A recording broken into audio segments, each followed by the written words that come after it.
2 dias para a final da Copa Libertadores da América, Atlético e Flamengo, Flamengo e Atlético em Guayaquil, no Equador. E aqui nesse podcast do 12 Esportes, a gente vai conversar sobre a partida, a gente vai destrinchar essa decisão. Temos Carneiro Neto e Augusto Mafuz, os nossos comentaristas, que são os nossos convidados hoje para falar dessa final de Copa Libertadores. 17 anos depois, o Atlético volta a essa decisão.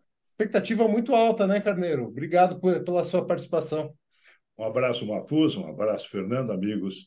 Olha, eu acho que inicialmente nós temos que enaltecer o trabalho do Clube Atlético Paranaense através dos anos e principalmente nos últimos 5 anos, onde ele conquistou o bicampeonato da Copa Sul-Americana, o título da Copa do Brasil, um vice da Copa do Brasil, sempre com boas campanhas, e agora na final novamente da Copa Libertadores da América. Isso é um mérito para um time fora, vamos dizer assim, do chamado eixão do futebol brasileiro, e o Furacão se impôs, quer dizer, ele se inseriu dentro de um processo de grandeza. E isso enaltece o trabalho da diretoria, do clube, e deixa a torcida muito feliz. Por isso, eu me sinto muito até orgulhoso nesse momento de ter acompanhado, né, o Clube Atlético Paranaense através dos tempos e principalmente por vivermos na cidade, no estado do clube que vai decidir novamente a maior competição continental. E você, Mafuz, está ansioso com essa partida? Qual que é a tua expectativa aí, faltando poucos dias para esse jogo? É dentro desse histórico que o Carneiro citou e que faz um apanhado, porque o orgulho vem do quê?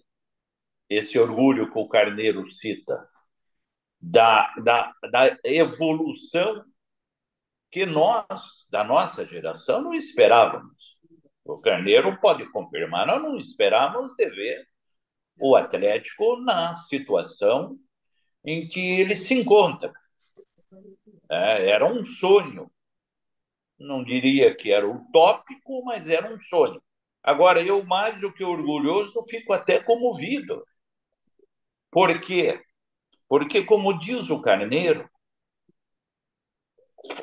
as coisas não foram ocasionais, não foram casuísticas, elas foram dentro de uma evolução. De acordo com que o Atlético ia criando estrutura, foi criando estrutura, ele foi começando a ganhar títulos. Né? Foi começando a ganhar títulos. Títulos nacionais, como a Copa do Brasil. Isso sem falar do título lá de 2001 e depois da final de 2005 com o São Paulo. Mas o bi da Sul-Americana, que é de um valor extraordinário. Tanto é que o Rogério Ceni que está de luta até agora, porque perdeu o Del Valle a final deste ano. Então, mais do que orgulhoso, me confesso comovido com a presença do Atlético nesta final.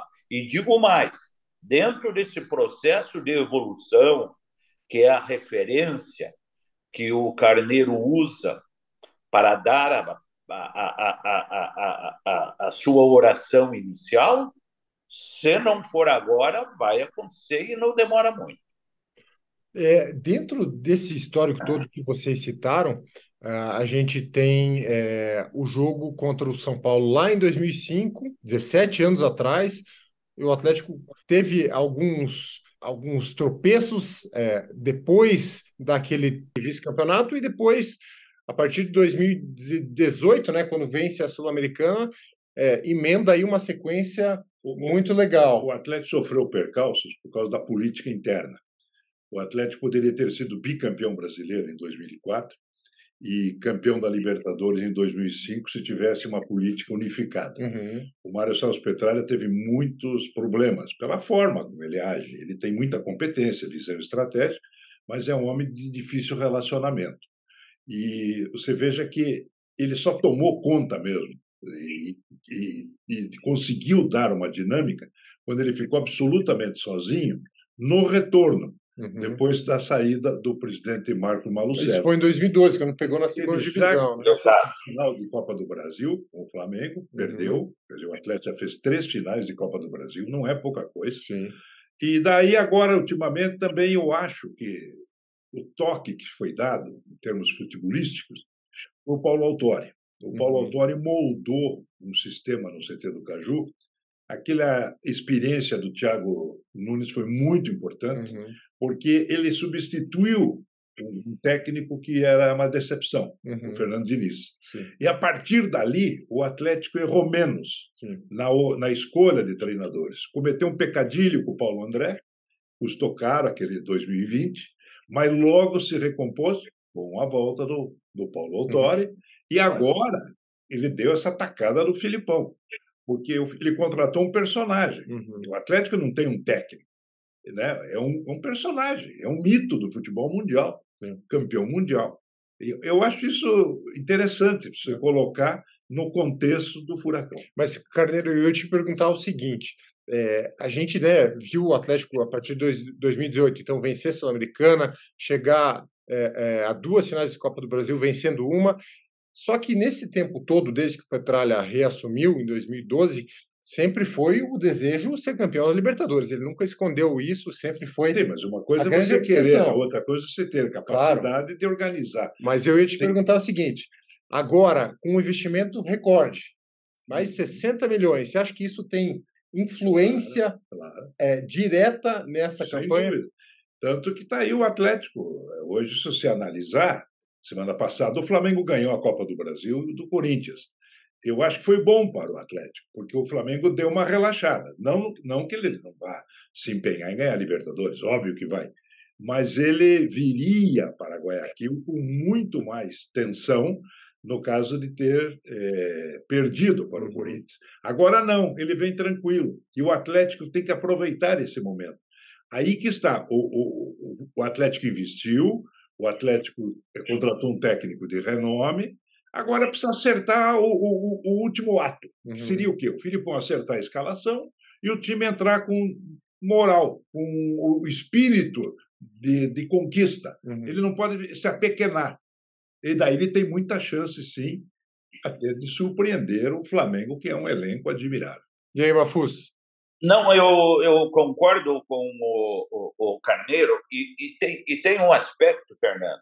Eu entendo de que o Flamengo, nesse aspecto, eu discordo do Carneiro. O Flamengo não vem relaxado para esse jogo de Guayaquil. A conquista da Copa do Brasil é um fato totalmente isolado deste jogo de Guayaquil, porque há uma obsessão do Flamengo, como há de qualquer clube do futebol brasileiro, de ganhar o título mundial. E para ganhar o título mundial tem que ganhar a Libertadores. Mas, sem entrar muito no aspecto tático, no aspecto técnico desse jogo de Guayaquil, esse jogo contra o Corinthians, nós tivemos um Flamengo dominado pelo Corinthians. E o Corinthians não tem nada de extraordinário. Quer dizer,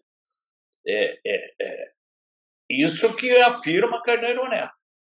Escalou certo e com a disposição, e essa vai ter, é absolutamente certo. Não sei se o favoritismo do Flamengo não entra mais para o campo teórico. Eu entendo assim. Agora, eu quero... Pois não, dando a sua colocação, os dois times têm jogadores extremamente talentosos, né? O Flamengo tem o quadrado mágico, né? Arrascaeta, Everton Ribeiro, Gabigol e Pedro. Isso aí não se discute. Só que o Atlético tem individualidades admiráveis, né? O Atlético tem um Fernandinho, tem um Vitor Roque. O Atlético tem um jogador na reserva, que o Filipão deve estar analisando, que é o Rômulo. É um jogador que tem uma capacidade técnica fantástica, o próprio Vitinho. Alex Santana.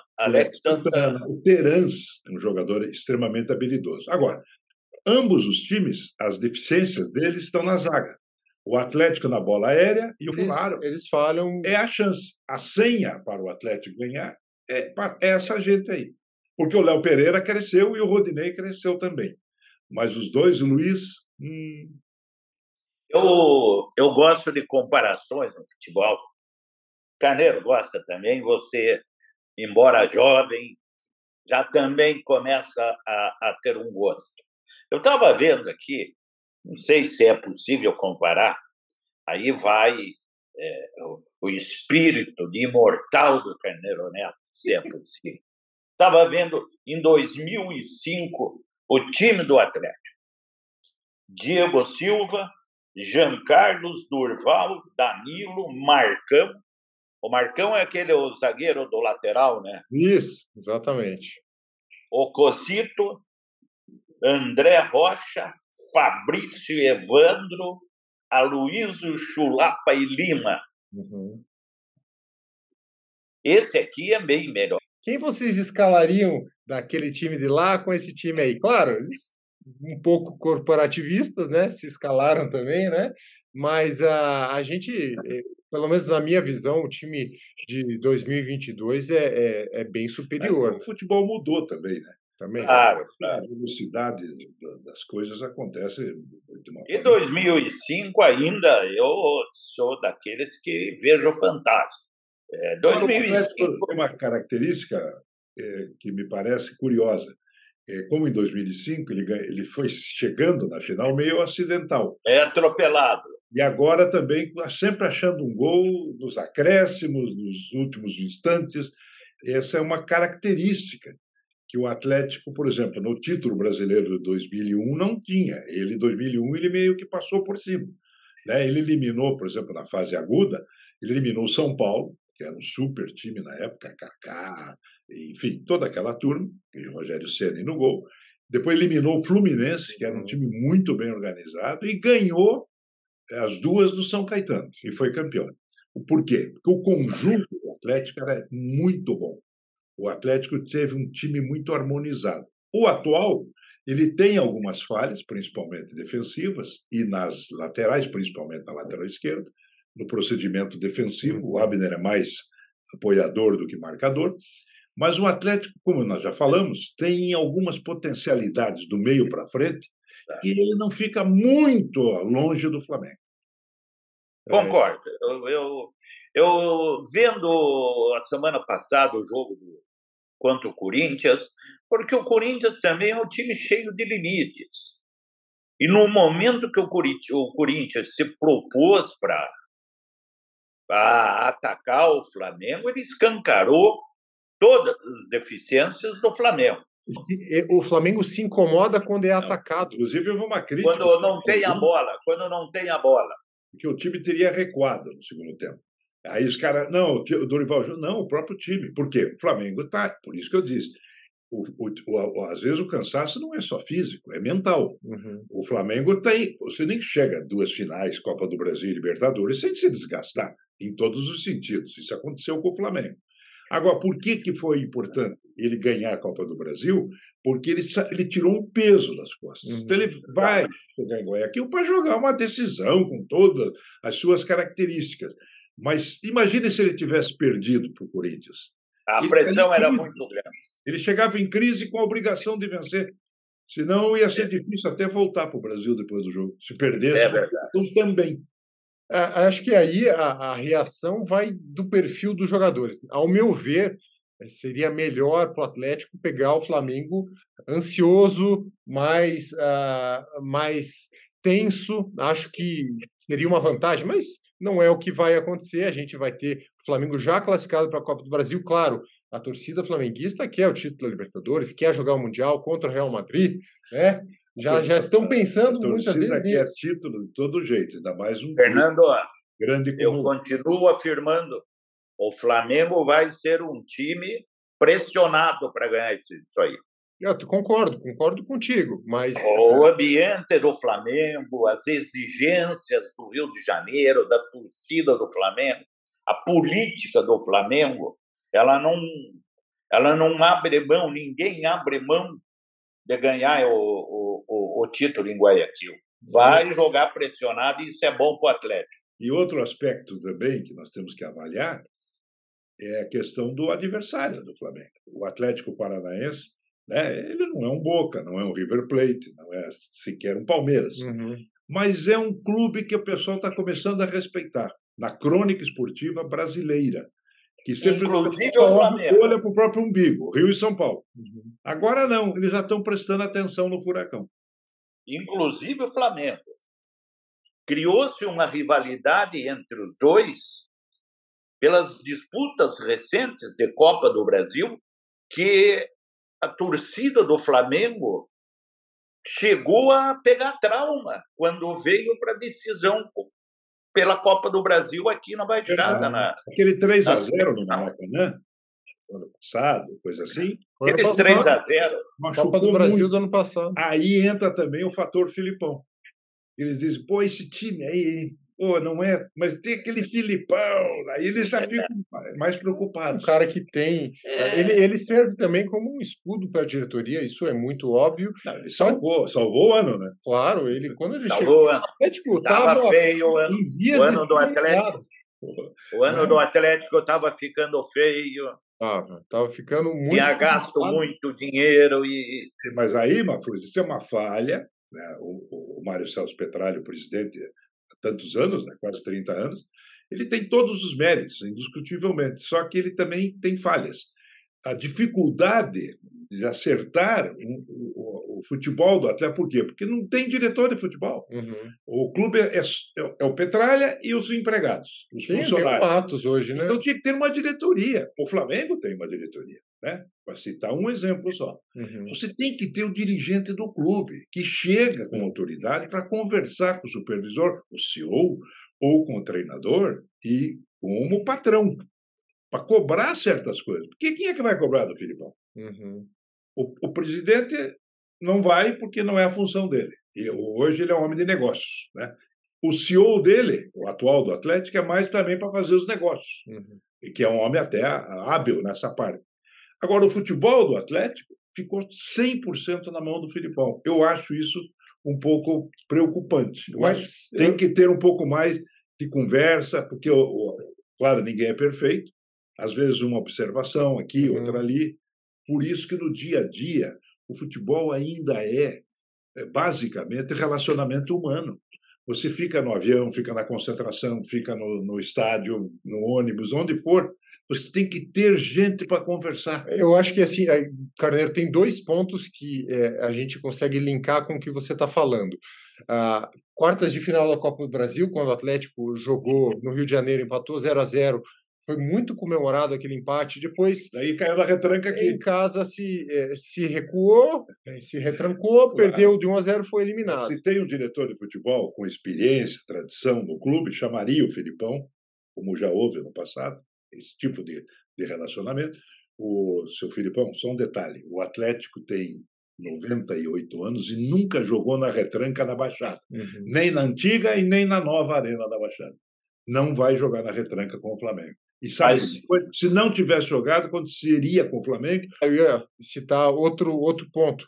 Acho que daí é um mérito do Filipão que é muito claro também, porque quando ele chegou substituindo o Fábio Carille, ele pegou um time e ele conseguiu resultados numa sequência com pouquíssimo tempo de treinamento.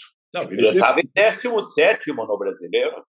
A imagem que eu faço da chegada dele foi a seguinte: ele chegou, tinha uma casa, um tapete tudo sujo. Cocô de galinha, vômito. Ele foi lá e sacudiu o tapete e deu ordem na casa, botou em um perfuminho e começou a trabalhar. Porque estava uma bagunça o futebol do Atlético. Aquela goleada do Atlético contra o The Strongest, 5-0. Aquilo ali foi um caos. 5 gols de cabeça. Olha, não tem nada escrito no gibi, mas é coisa que só acontece com o Atlético. E assim, o Atlético continuou tomando gols de cabeça. A gente, inclusive, fez uma matéria...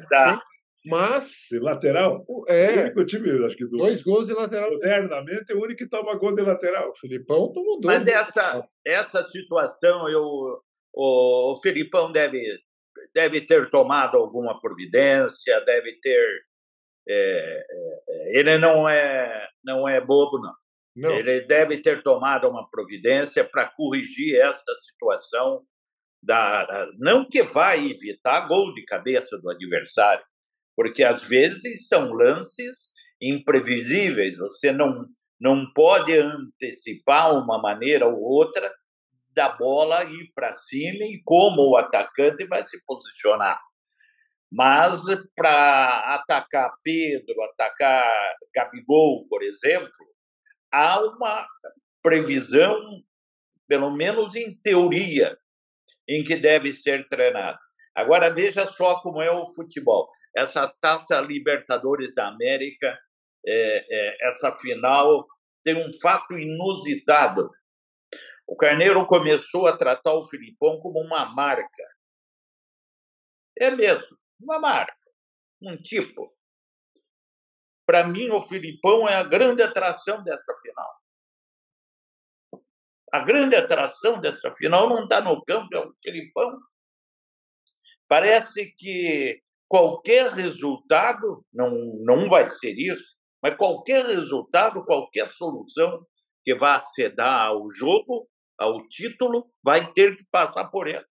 Uhum. É interessante isso, para se ver o status que este homem chegou aos 73 anos de idade. Sim, eu acho que tem além do Filipão, uma outra grande história nessa final, que é o Fernandinho, né? Que jogou em 2005, voltou para jogar no time que o revelou, quis voltar, não precisava estar aqui e vai tentar conseguir o título que em 2005 ele não conseguiu. É uma história meio que de cinema, né, Carneiro? É um resgate, né? Um garoto criado no CT do Caju e fez uma carreira maravilhosa na Europa, né? E que voltou para casa e veja, teve a sorte, né? A chance de sagrar-se campeão do título mais importante do continente. Então é por aí. Essa final está muito cercada de simbologia, vamos dizer assim. Tem muita coisa bonita acontecendo dos dois lados, né? E claro, vamos aguardar aí o jogo em si, né? Porque você sente o time. O Mafuz sabe, nós trabalhamos juntos há mais de 50 anos, em rádio, jornal, televisão. A gente sabe, eu, por exemplo, tenho isso. Eu, com 15, 20 minutos de jogo, eu já sinto quem vai ganhar. Pode demorar até o último segundo da prorrogação para sair o gol, mas você sente o clima, você sente o pulso do time. E esse é um aspecto muito importante. E outro, é cheio de simbolismo, é verdade. Outro aspecto simbólico é a figura do Mário Celso Petralha. É controversa. Eu sou um crítico do Mário, porque ele poderia fazer tudo o que fez, que é irrepreensível, mas sem precisar tratar pessoas como ele tratou, não a mim, mas a atleticanos que o ajudaram. Mas um título iria homenageá-lo, iria homenagear e com justiça. E com justiça. Seria o carimbo de justiça pelo trabalho que ele desenvolveu. Embora não o carimbo de perdão pelo tratamento que ele deu para as pessoas. Mafuz, o Petralha sempre teve, né, a questão do Mundial, o nosso sonho mundial, mas acho que vencer a Libertadores seria a cereja no bolo, seria a coroação realmente dele, né? Não, o Mundial hoje provavelmente seria contra o Real Madrid, são níveis, não tem nem como comparar. Embora, Fernando, eu entenda de que todo o trabalho feito, desenvolvido pelo Atlético, em especial pelo Mário Celso Petralha, não tenha como arremate, tenha um arremate negativo se não ganhar. É consequência do jogo. Já está provado de que o projeto deu certo. Se não ganhar agora, vai ganhar o ano que vem um brasileiro, vai voltar a jogar Libertadores. Então, eu entendo de que este título ou essa perda, o que acontecer, O título vai comprovar definitivamente, será chave de ouro, independente de título mundial. Não adianta continuar também com uma perspectiva de que depois é Real Madrid, mas é o trabalho, o arremate de um trabalho extraordinário. Você pensa na mesma linha, Carlos? Sem dúvida alguma. O importante é você ter sequência, né? Que o Atlético, exato, apesar de todos os problemas, percalços, né? Eu concordo. É isso aí, a gente sabe disso, né? Convivemos com o Mário Celso Petralha desde o primeiro dia que ele entrou na Baixada. Então, a gente sabe como é que funciona.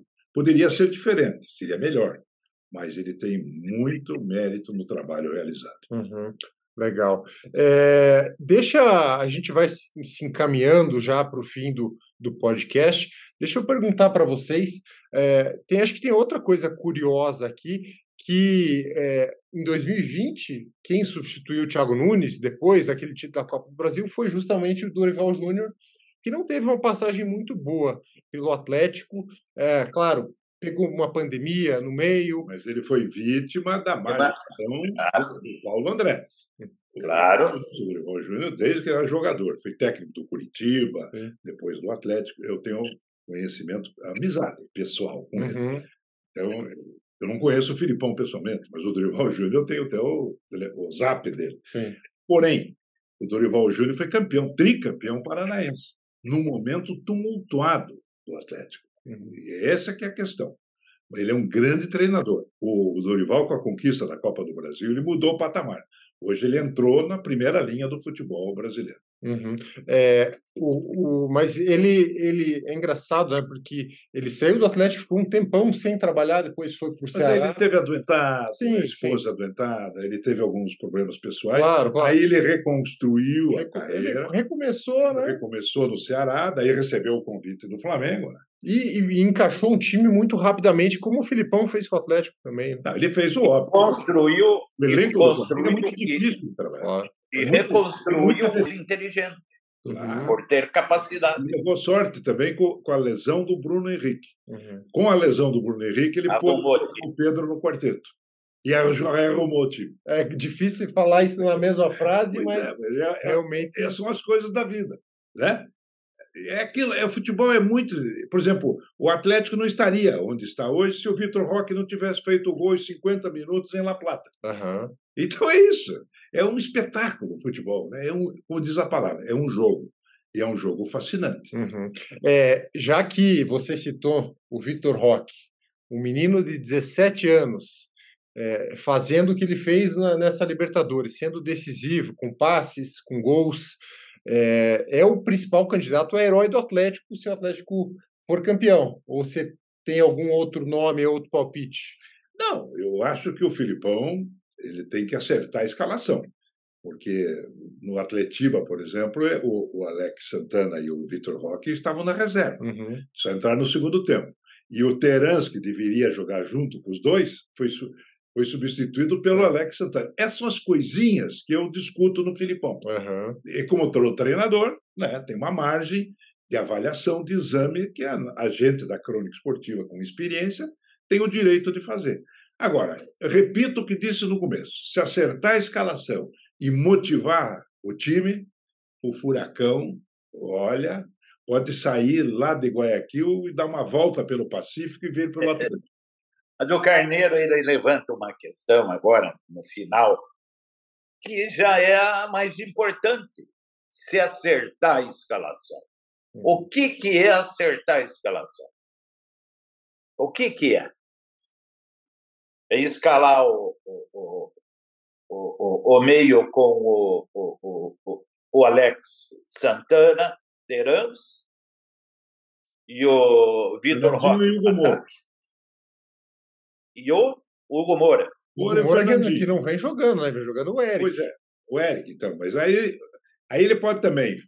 Ele não pode ficar sem um marcador, um volante marcador. Será o Hugo Moura ou o Eric.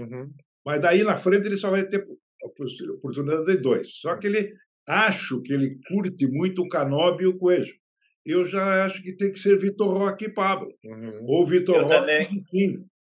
O Vitor Roque tem que jogar, já disse isso. É o Vitor Roque mais 10. fica mais fluente o jogo.